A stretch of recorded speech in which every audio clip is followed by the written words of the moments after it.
Okay, 2-4, the chain rule. This will be your last section for the next quiz, which will be all of your derivative rules without the definition of derivative. Take a minute, pause the screen for me, and attempt the warm-up. Given two functions, find f of g of x and g of f of x. Okay, so let's look at the product rule. The product rule is used to derive two functions in terms of x that are obviously being multiplied. First times the derivative of the second, plus the second function times the derivative of the first function. Alright, so the warm-up, I know it seems a while ago, but looked at composition functions. And a composition of functions is when we combine the rule of two or more functions.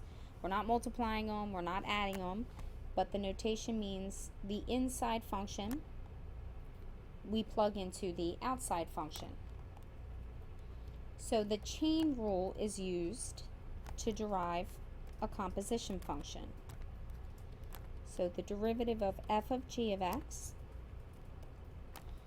is f prime of g of x times g prime of x. Okay, so let's look what's happening here. A composition, like I said, it combines two or more rules.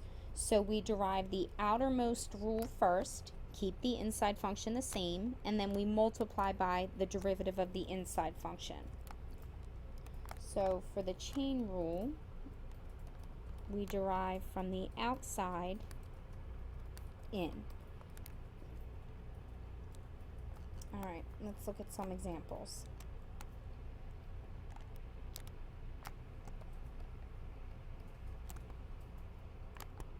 So if y prime is equal to 6x minus 5 to the 4th power, and we want to find the derivative.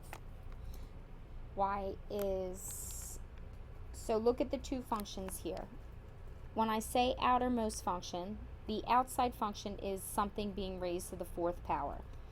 Then when you look at x, next we have x is being, 5 is being subtracted from x, and then we're multiplying by 6.